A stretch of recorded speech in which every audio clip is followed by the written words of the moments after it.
Ang isa sa pinakamahirap na pagsubok sa buhay ay ang paghihintay. Lalo na ang paghihintay sa Diyos. Marami sa atin ang nakakaranas nito. Binuhos mo na ang lahat ng laman ng iyong puso sa panalangin. At nagtatanong ka, Diyos ko, bakit ang tagal?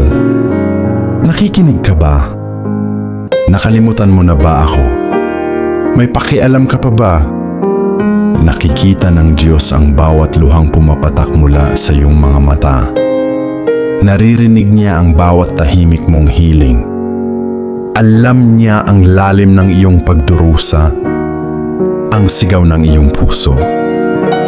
Nasa tabi mo siya kahit sa tingin mo ay nag-iisa ka. Napakahirap ng buhay minsan. Lahat tayo ay dumadaan sa mga sandali ng pagkapagod, kung saan tila nawawala ang ating lakas at nanghihina ang ating espiritu. Sa mga panahong ito, mahalagang tandaan na hindi ka nag-iisa. Sinasabi sa Mateo 11:28, lumapit kayo sa akin kayong lahat na napapagod. Nabibigatan sa inyong mga pasanin ay bibigyan ko kayo ng kapahingahan. Sa pinakamabigat na bahagi ng ating laban, mahirap makita ang liwanag kapag hindi na kaya ang bigat ng ating problema. Madaling maramdaman na tayo ay naliligaw at nag-isa. Ang pagbabalik loob sa Diyos ay kailangang magsimula araw-araw, na parang walang nangyari. Ngunit sa mga sandaling ito, mahalagang tandaan ang isang makapangyarihang katotohanan. Nakikita ng Diyos ang iyong sakit at naririnig niya ang iyong sigaw. Ang layunin ng Diyos ay laging magtatagumpay, at ang kanyang tamang panahon ay laging perpekto. Kaya magtiwala tayo sa kanyang banal na panahon at layunin. Ginawa tayo ng Diyos at inimbento niya tayo. Tulad ng isang tao na nag-iimbento ng makina, ang isang kotse ay ginawa upang tumakbo sa gasolina at hindi ito gagana ng maayos sa iba pang panggatong. Ganon din dinisenyo ng Diyos ang makina ng tao upang tumakbo sa kanyang sarili. Siya ang gasolina na dapat sunugin ng ating mga espiritu, o ang pagkain na dapat kainin ang ating mga kaluluwa at wala ng iba.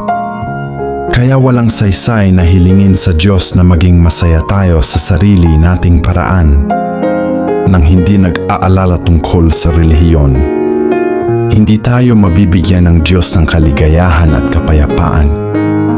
Nahiwalay sa Kanya dahil hindi ito umiiral. Nakikita natin na kahit na hinahatulan tayo ng ating mga puso, ang Diyos ay mas dakila kaysa sa ating mga puso at alam niya ang lahat. Kaya bago ka mawalan ng pag-asa, tandaan mo na ang Diyos ay nasa kanyang trono pa rin. Siya si Jehovah. Siya ang Diyos na kasama natin, kaya huwag kang mawala ng pag-asa. Alam ng Diyos ang iyong pagkapagod, magtiyaga ka lang at maghintay sa Kanya. Sa tamang sandali, sa panahon na itinakda ng iyong Ama sa Langit, matatanggap mo ang iyong mga biyaya. Ginagamit niya ang panahon ng paghihintay upang hulmahin ka. Sa paghihintay, hinuhubog ng Diyos ang ating karakter. Tinutulungan niya tayong maging mas mapagpasensya at matibay sa pananampalataya. Habang naghihintay ka para sa sagot, natututo kang magtiwala sa Kanya ng higit pa.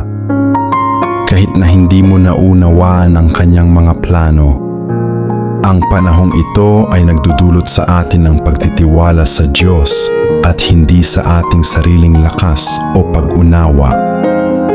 Binibigyan niya tayo ng lakas upang malagpasan ang mga pagsubok. Ang paghihintay ay hindi nangangahulugan na walang ginagawa ang Diyos.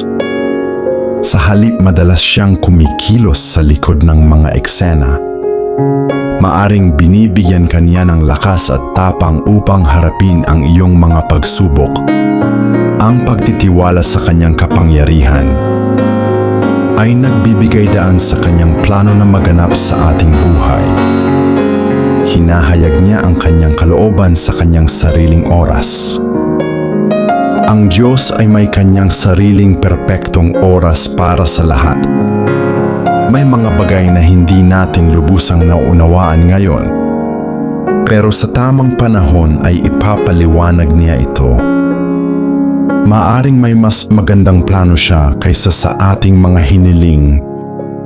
Ang pagtitiwala sa kanyang plano ay nangangahulugang tinatanggap natin na ang kanyang kalooban ang pinakamainam para sa atin. Sinusubok niya ang ating pananampalataya at pagtitiwala. Ang panahong ito ng paghihintay ay isang pagsubok ng ating pananampalataya. Nagtatanong siya, magtitiwala ka ba sa akin kahit na hindi mo nakikita ang mga sagot? Isang pagkakataon upang patunayan na ang ating pananampalataya ay hindi nakabatay sa mga nakikitang tanda, kundi sa ating tiwala sa kanyang katapatan. Nais niya tayong maging handa. Kung sa minsan ang pagkaantala ay dahil kailangan pa nating maging handa.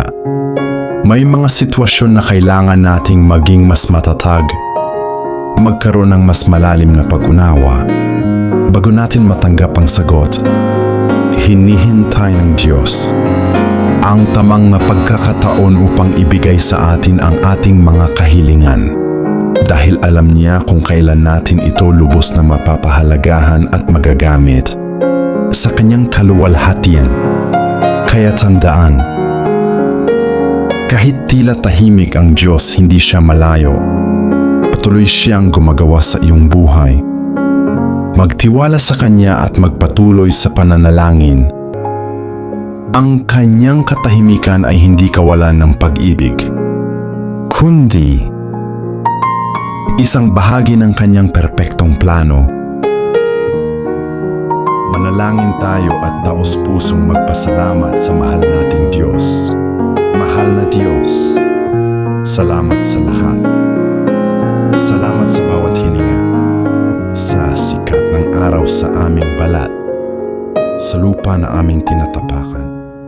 Salamat sa biyaya ng buhay, sa pagmamahal na nakapaligid sa amin. Nagpapasalamat kami sa mga sandali ng kagalakan na pumuno sa aming puso ng tao, sa mga pagsubok na nagpatibay sa aming espiritu. Salamat sa pagbibigay sa aming mga pangangailangan, sa lahat ng hindi mabilang na mga pagpapala, malaki man o maliit, na madalas naming nakakalimutan. Higit sa lahat, salamat sa iyong patuloy na presensya, sa iyong walang katapusang biyaya, lalo na sa iyong walang hanggang pagmamahal. Dalangin namin na ang aming mga buhay ay maging salamin ng aming pasasalamat. Sa pangalan ni Jesus. Amen.